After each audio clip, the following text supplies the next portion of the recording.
Welcome to the P.A.S. Report podcast. If you're tired of censorship, outraged by government abuses, and thirsty for real insights, then you're in the right place. Get ready, because here, the fight for freedom never ends. Here's your host, Professor Nick Giordano. Welcome, everyone, to another episode of the P.A.S. Report podcast. This is your host, Nick Giordano. I'm glad you could join me today.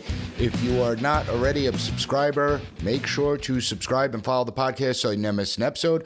Also, don't forget to visit the P.A.S. Report website, pasreport.com, and share this episode with your family and friends. Now, we have a lot of new listeners out there, and I have to thank you because that's who it's due to. It's due to my regular audience that goes out there, tells other people about the podcast. You share it with others. And there are many who will constantly reach out saying they like to deep dive into the issues that matter most to us and our families. You know, today, as the Democratic National Convention kicked off, we have to look at a disturbing trend within the Democratic Party. It's not that hard to see. It's pretty obvious to anyone that's been paying attention. But before I even jump into that, I just have to say, the way they pushed Biden out the door, it really is remarkable. It reveals everything you need to know about the Democrat Party. It also reveals everything you need to know about politics, where you don't have friends, right? I mean, they pushed Biden out the door, forced him to announce that he wasn't going to run for re-election. Then they said that the first night was going to be dedicated to him and his legacy, and they didn't let him take the stage until 11 o'clock. I mean, the guy's bedtime's 8 o'clock, yet they made him wait till 11 o'clock when nobody's watching. I mean, let's face it, most people pay attention during prime time, and nobody's watching at the 11 o'clock hour except for the diehards out there. And then they just shuffled him off into the sunset. He's off to California for another vacation. I think he's worked about 3 days since he announced he was not running for re-election. Truly stunning. He's constantly on vacation. It seems nobody cares. But the real problem within the Democratic Party isn't how they treat their own. It's a trend that's been brewing for years, and now it's front and center because we see the shift towards socialism and Marxism. People be like, oh, that's not real. That's just scary talking points from the right wing, you know, the extremists that exist out there. And I know the term gets thrown a lot. For some, it's just another political buzzword. But make no mistake about it, what we're seeing isn't just rhetoric. It's a calculated push toward policies that will change the United States forever, but also that have failed every single place they've been implemented at. You know, at the forefront, you have Vice President Kamala Harris, who last week rolled out her economic agenda. And it's an agenda that every single American should ask themselves. And it doesn't matter what your political affiliation is. Every American should step back and ask themselves, is this really the direction we want to go in as a country? Now, I would say we'll examine Harris's economic plan in detail, but she didn't release details. She just gave blanket statements. But these statements signify the death of America as a capitalist society. Now, not that we were a strong capitalist society over the last several decades. We've certainly changed. But this is basically the death of capitalism because her proposal would implement price controls on goods like food, energy, rent, housing. And it's not just misguided, right? It's a recipe for disaster. We've seen this movie before. It doesn't have a happy ending. And whether you look at the economic collapse of Venezuela, the breadlines of the Soviet Union, the long-term stagnation of economies that tried a central planning system, tried to control prices, the outcomes are always the same. You have scarcity, you have inefficiencies, you have misery, you have suffering for ordinary people. The realities never change. Yet that's exactly what a Harris-Walz administration wants to do. They want to move us to a central planning economy, a communist economy where the government knows what's best for you and your family. But here's the scary part. Despite the clear and present dangers of these policies, there's a significant portion of the American electorate that's actually drawn to them, that likes it, that believes in them. And I try and ask myself, why? Why on God's earth do people support policies that have always failed and will continue to fail? But not only do they fail, they cause enormous suffering on a massive scale.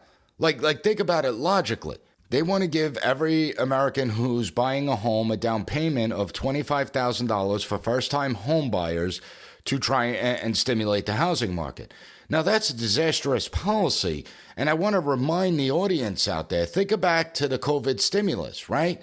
We got several rounds of stimulus checks. I think it totaled something like $7,000, $8,000, whatever it was. Well, how much more have we paid for that in inflation?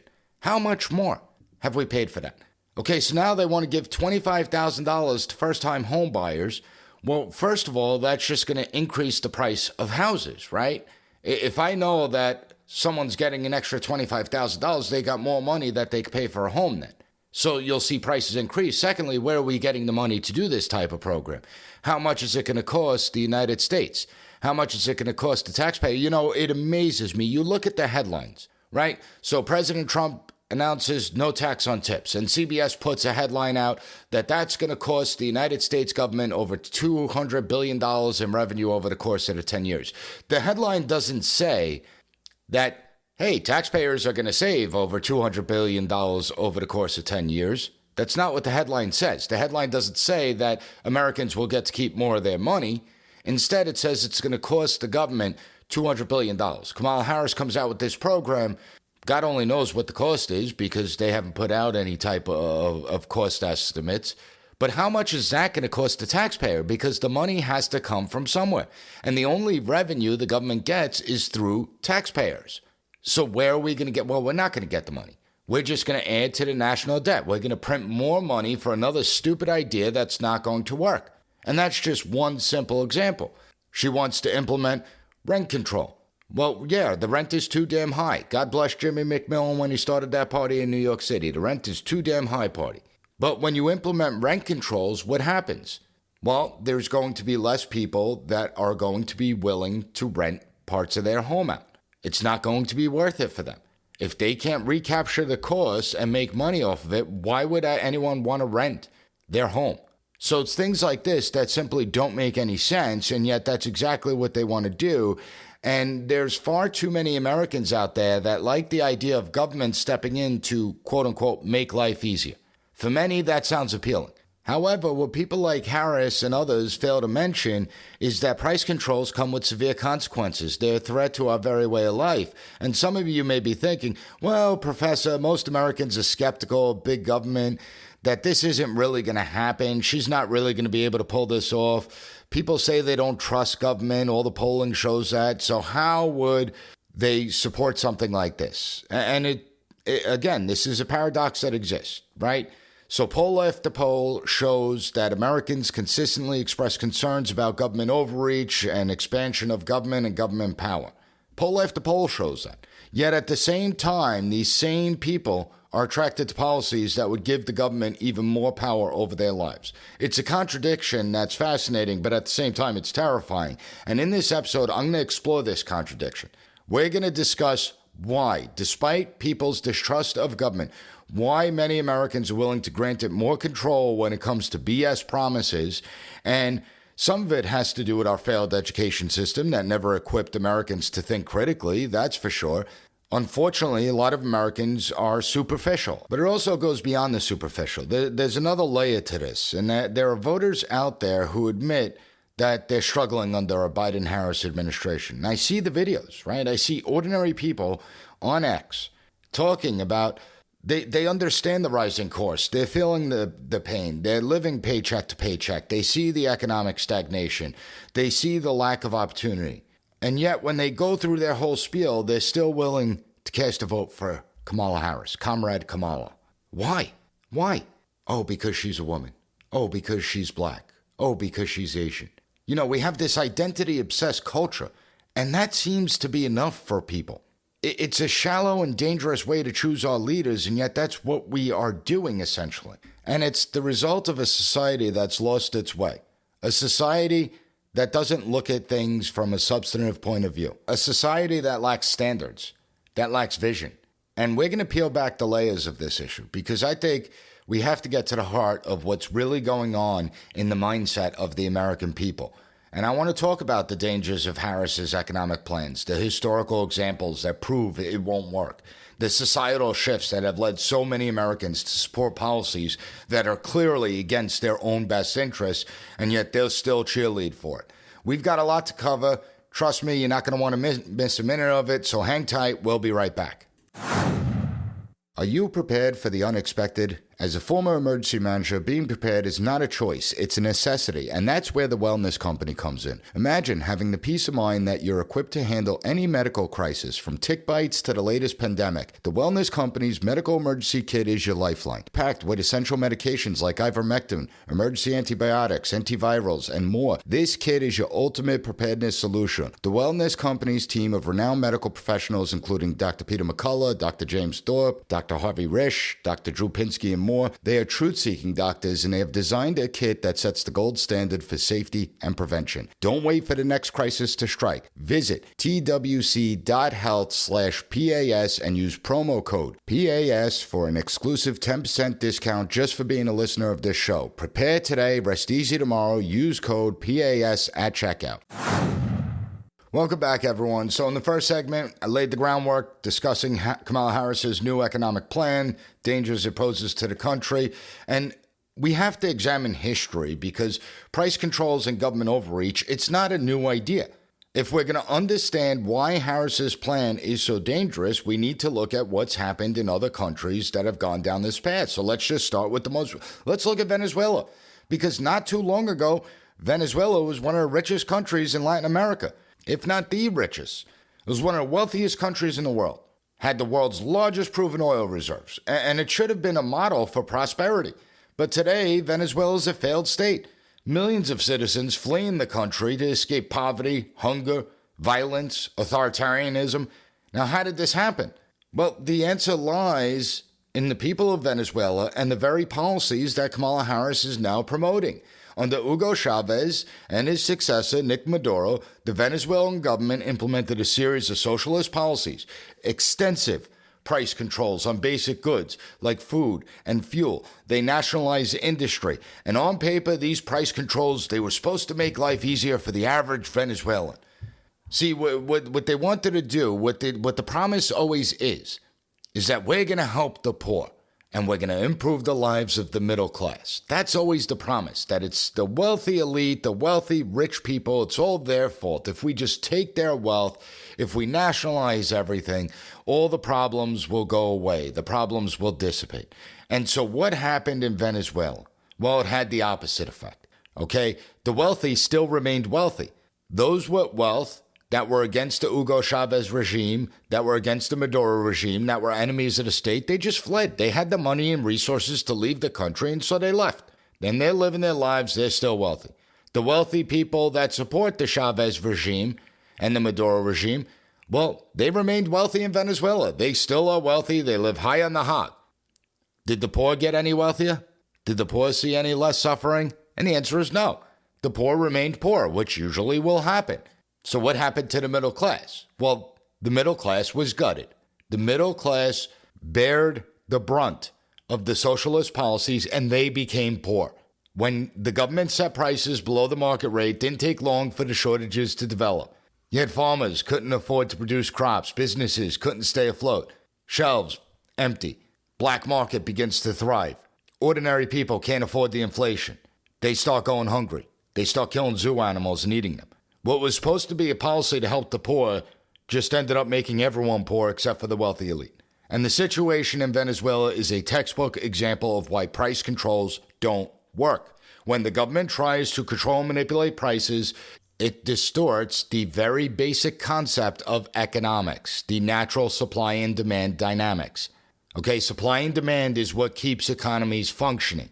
When you don't have that supply and demand, when you try and artificially manipulate an economy, it's going to fail. Producers are going to lose incentive to produce if they can't make money. Consumers, they're going to have fewer choices. The quality of goods is going to decline. It's not economic theory. This is not theory we're bringing up. This is reality. And it's the reality for millions of Venezuelans that live through it.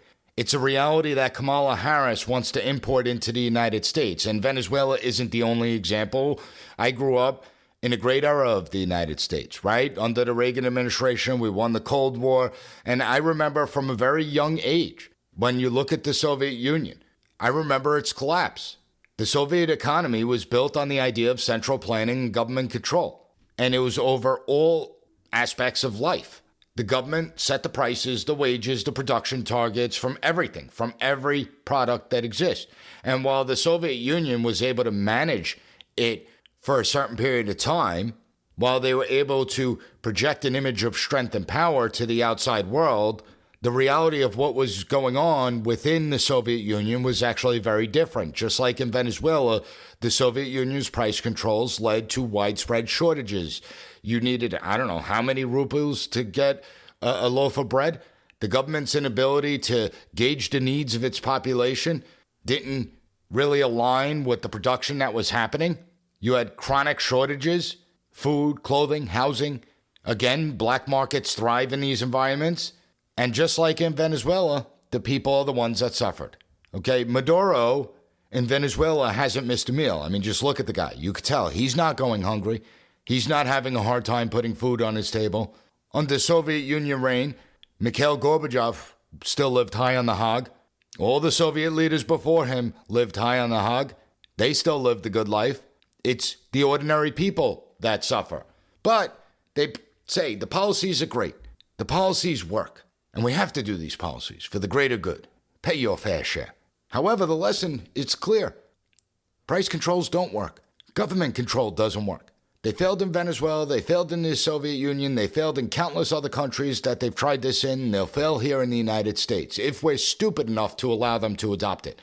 And it's not just about economics. I want to make that clear. This is about government control. This is about authoritarianism. It's about freedom.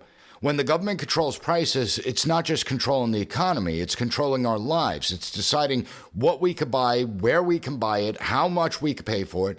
It's an assault on the freedom that we as Americans are supposed to hold dear. And it's not just that it's only the economy. I mean, last week I explained that the Harris-Walz ticket is the most anti-freedom presidential ticket in American history. This is not hyperbole. Their anti-freedom agenda is clear. You have the price controls that she announced on food, energy, rent, and housing. She stated that she wants a mandatory gun buyback program. She campaigned to ban fracking throughout the United States in 2020. She's called for the abolishment of private health insurance. She doesn't support freedom of choice when it comes to education. Instead, she wants to trap students in failing schools rather than empower them through school choice. And most alarming is the Orwellian view that the government should control what we say, what we see, what we hear. And some of you might be thinking to yourself, but Professor, this is America. That can't possibly happen here. Well, no, it certainly can. And the pandemic revealed just how willing people are to give government power in the name of a crisis. Keep that in mind. I mean, think about Kamala Harris's whole campaign right now is elect me and I'm going to solve the problems that we created in the first place. That's essentially her campaign. And there are millions of Americans that will buy into it. Hopefully, it's not enough Americans that buy into it, but millions of them will. We are not immune in this country to the dangers of bad policy. We constantly and routinely reward failure in this country. We don't have any standards anymore. If we had standards, 90% of the politicians would never have gotten elected in the first place. But we don't have standards. You can fail and fail and fail, and you'll still get promoted within government. You'll still get elected into office. Just look at Afghanistan. I know I harp on Afghanistan a lot, but I think that was the event that crystallizes everything I speak about. Everything that's wrong with our country today can be found in what happened in Afghanistan. 20 years of war, nearly $2 trillion spent, 2,400 plus soldiers coming back in flag-draped coffins, tens of thousands of wounded, and yet the Taliban was able to recapture that country within a week of this president announcing that we're withdrawing, and not a single damn person, not a single politician was ever held accountable for that. Not a single one. And Kamala was involved in the decision-making when it comes to Afghanistan. No country is too big to fail. History has shown us time and time again that the mightiest of nations, you take the Egypts, right? The Greeks, the Romans, the British, the Chinese, the Japanese, they've all failed. And a lot of times they fail when they abandon the principles of sound economic policy. Countries also fail when they abandon the principles of freedom and individual liberty. And the fall happens quickly. It's much more rapidly than people realize. You think, oh, it takes a long time for that. No, it doesn't take a long time. It only takes a number of years for a free society to become an authoritarian society. It happens in the blink of an eye. It takes much longer for an authoritarian society to become a free society. That takes decades, centuries, if at all. So why then, knowing this, do so many Americans seem willing to embrace dangerous ideas? Like, why? It doesn't make any sense.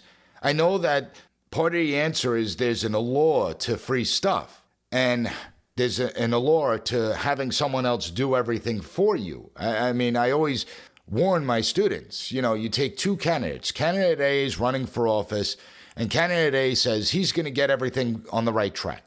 He's going to cut spending in every single government program, department. No government programs immune, including defense. He's going to cut everything by 20%. That he's going to start to tackle the national debt, begin to pay our national debt off. And by the end of their administration, we'll be in a good position fiscally. We won't be spending $1 trillion on interest payments, but we're not going to be able to reduce taxes because everything's going to go to get to national debt to a $0 balance. And then you have candidate B. And candidate B says, well, candidate A hates children. He doesn't want children to be able to read and write. He wants them to remain illiterate and dumb.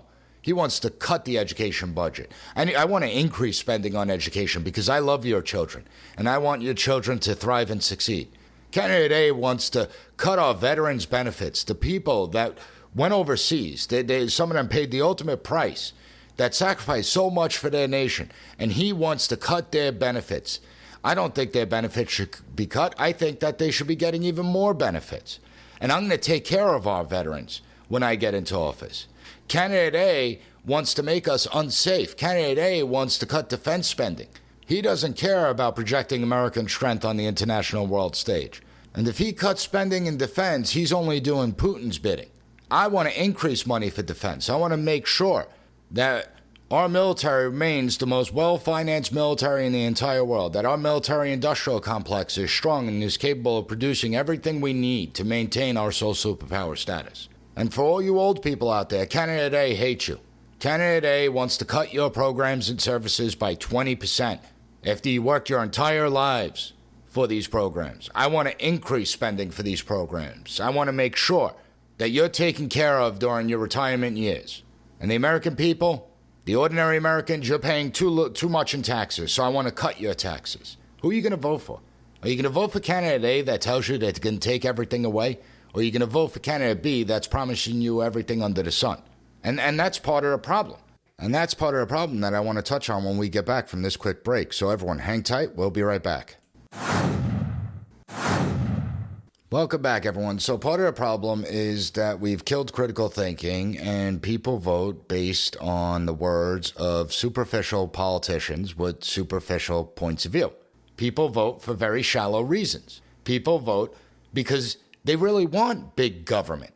They actually support the big government apparatus. In today's society, we've eliminated concepts like self-reliance and personal responsibility. In today's society, instant gratification is valued above long-term thinking. The promise of government providing us with our every need, it's part of that entitlement culture that's been destroying the United States, slowly destroying us for decades. And now we're seeing it come into fruition.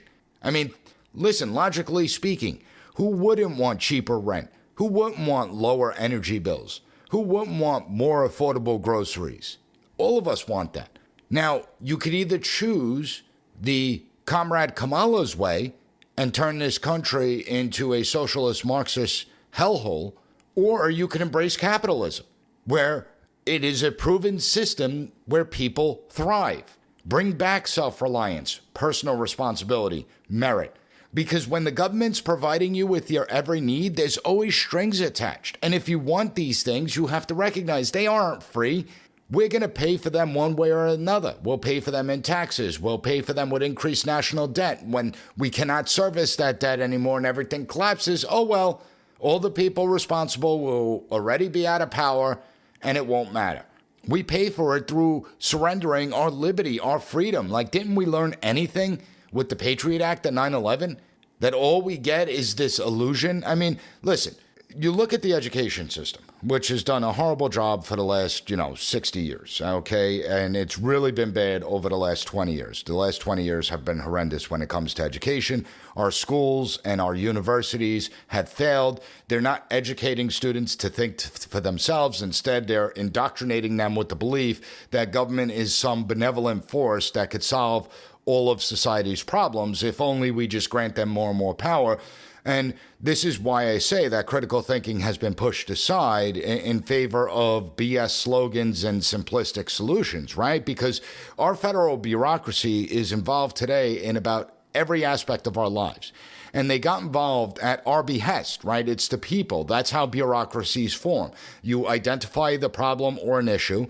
The people demand that the government gets involved to fix that problem, and then the government fulfills that.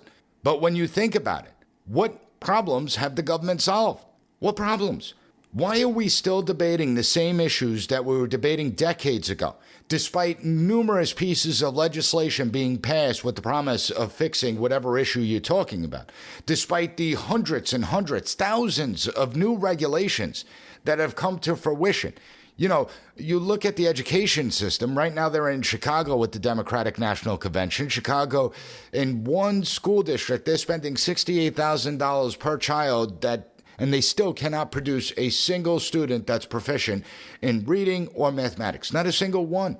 And it's not unique to Chicago. We're seeing this all over the country. We're spending more and more and more. And what do the teachers' unions say? Oh, it's because we don't have enough money. We're not funding our education system. Yes, we are. We're funding it more than we ever have in our past. We provide over $1 trillion kindergarten through college in government spending, taxpayer spending. And the results are getting worse and worse. Students know less today. I mean, it's remarkable that you have students that are in school for at least 13 years, and they actually know less than a generation where students dropped out in 6th, 7th, 8th, 9th, 10th, 11th, and 12th grade. They actually know less. And it's this failed education system that's a problem, because we've raised a generation of voters who are more interested in what the government can give them as opposed to what they can achieve on their own. This is why we see so many people, even those who are suffering under the current administration's policies, still support candidates like Kamala Harris. They've been conditioned to believe that government intervention is the answer to everything, even when all the evidence shows otherwise. And this is where we are as a society. We failed. We failed. We have to admit that failure. We failed to teach and instill in the next generation the value of capitalism, the value of economic freedom, the importance of personal responsibility, the importance of hard work, the importance of merit, and the dangers of the overreach of government. So the question is, what do we do about it, right? I mean, first and foremost, we need to push back against the dangerous ideas at every single opportunity we get. We need to educate others about the realities of price controls and government overreach. We need to hold leaders accountable, demand policies that promote freedom, not restrict it. And we need to make sure that if our nation is to survive, that the next generation is equipped to understand these principles, that they can't be swayed by empty promises of socialism. So in the next segment, I want to take a closer look at the factors that drive people to support policies that are against their own best interests. I want to get into the mindset of the American people, because I see a troubling trend going on where people will admit that they're broke, will admit that they're suffering economically, and yet they'll still say, but I'm voting for her. Again, it doesn't make sense. So there's some type of cognitive dissonance taking place that allows people to recognize the failures of the Biden-Harris administration, yet they're still going to support them at the ballot box. So everyone, hang tight. We'll be right back. Welcome back, everyone. So we covered a lot of ground already. We discussed Kamala Harris's economic plan, her socialist agenda, the authoritarian nature of a Harris-Walz ticket, the most anti-freedom ticket in the entire world, the trend of Americans gravitating toward the allure of free stuff, and the failures that we've witnessed throughout history when it comes to this idea of socialism. But what we really have to examine, what's so important, is the psychology behind why people support policies and politicians that clearly work against their own best interest. Just look at every inner city. Look at every urban center, for the most part. Okay, take a place like Chicago. It's been run by Democrats for 100 years? Have the people's lives improved? Are the people better off today than they were 60, 70, 80, 90, 100 years ago? Or has their situation worsened? And that's the thing, because it's so perplexing. You know, you look at our current political landscape. You've got voters who openly acknowledge that their economic livelihoods has deteriorated under the Biden-Harris administration. They see the rising prices. They know that their wages have actually declined, even though they may have gone up slightly. Disposable income's actually down because you're paying more for food and energy. They see the lack of opportunities. And then when asked, who do you plan to vote for? Many of them, Kamala Harris. Well, why? Because she's a woman? Because they feel she represents progress? I mean, she's had 3.5 years in office. She's got a record. But it really wasn't her administration. She wasn't president. That's what they'll tell you. You ask them, name me one of her accomplishments that makes her deserving to be president of the United States. Name me one accomplishment that she has. And nobody can mention anything. They can't. They'll be like, she was loyal to Biden. She energized the Democrats in this election cycle when we were demoralized. Those aren't accomplishments. She's a woman. She's a certain skin color. Those aren't accomplishments.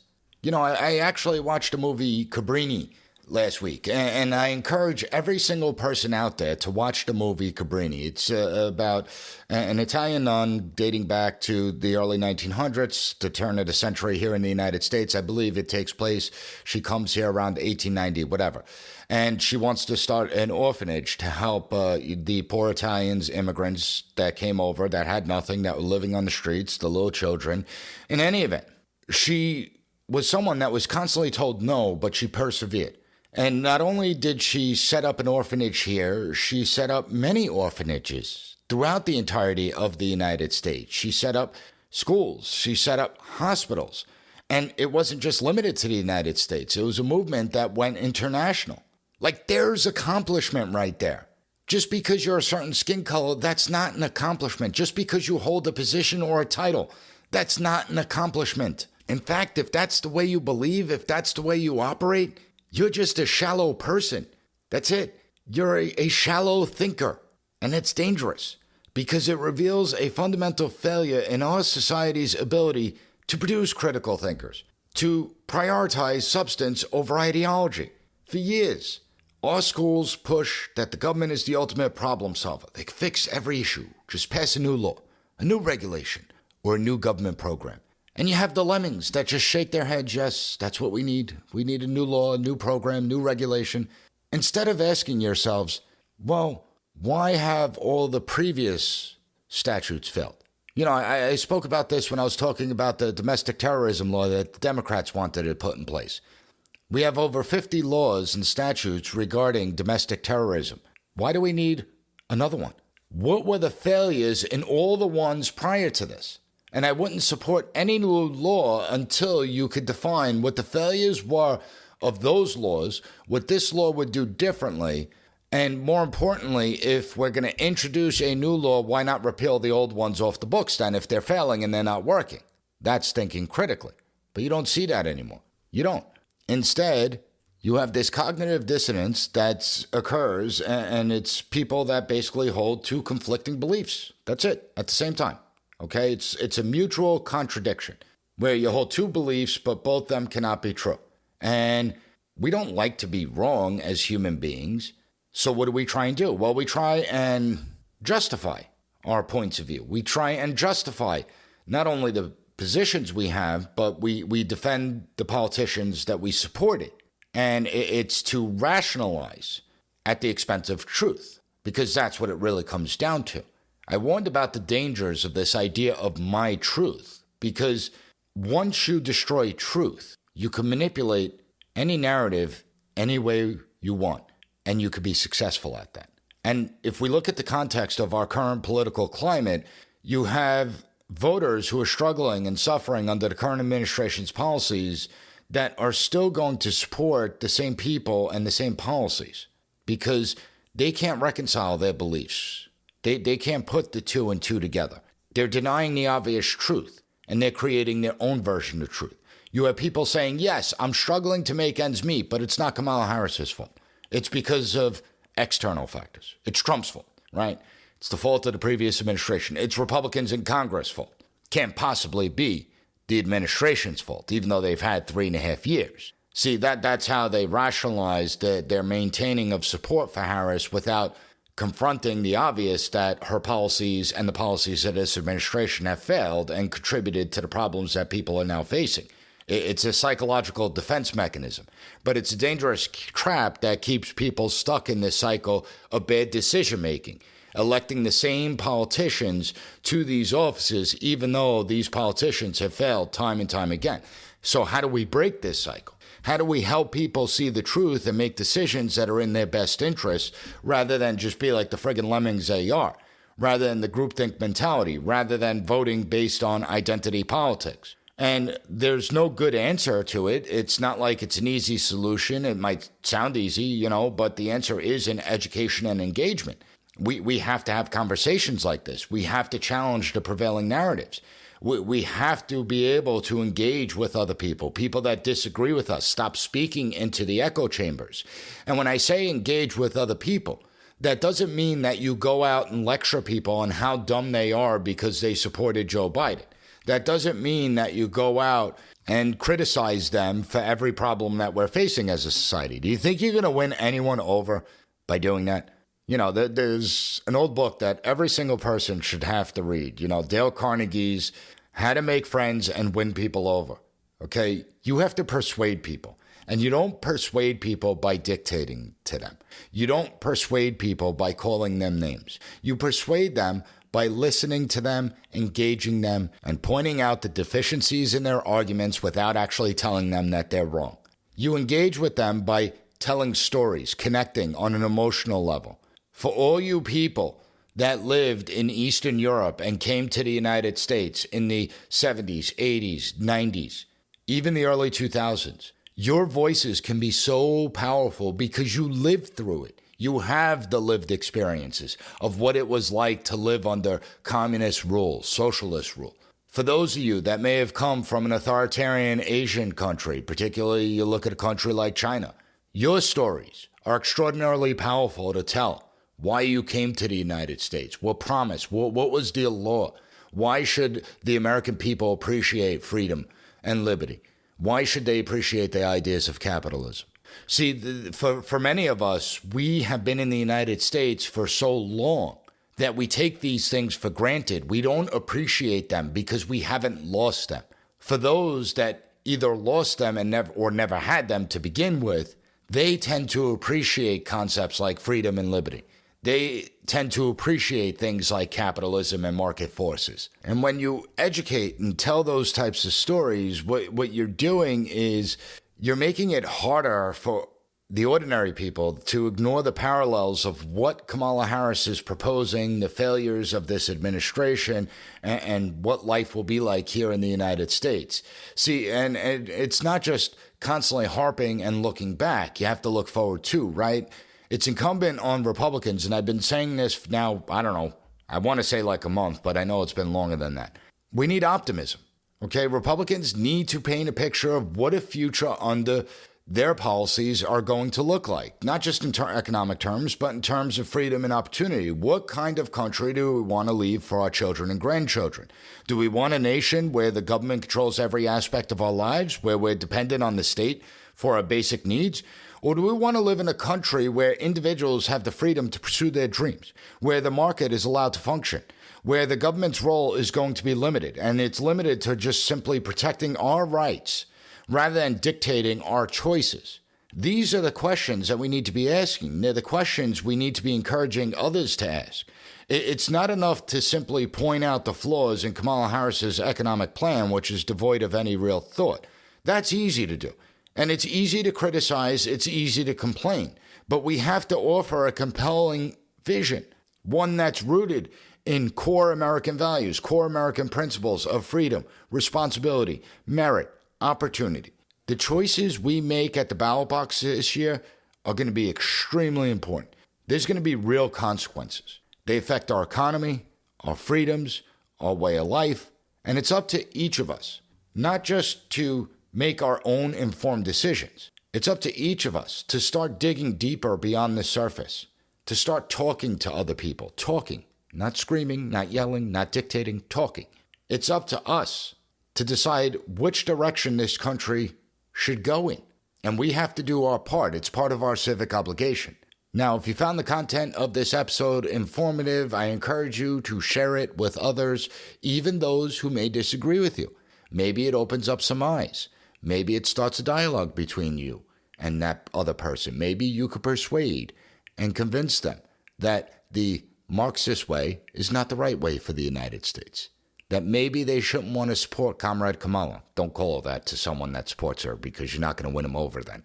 Okay? But we seriously need to start winning over people because this election shouldn't even be this close, given all the failures of the current administration, given how difficult our lives have become, given how unstable the international landscape is right now. It shouldn't be close. As always, please take 30 seconds to write a good review on Apple Podcasts and Spotify. Leave the P.A.S. Report a 5-star rating on any podcast platform that allows it. I want to thank you for joining me today, and I'll be back next week with another great episode of the P.A.S. Report podcast. Thank you for listening to the P.A.S. Report. Don't forget to rate, share, and hit that subscribe button. That way you'll never miss an episode. For more exclusive content and updates, visit us at pasreport.com and follow Professor Giordano on all social media platforms at PAS Report.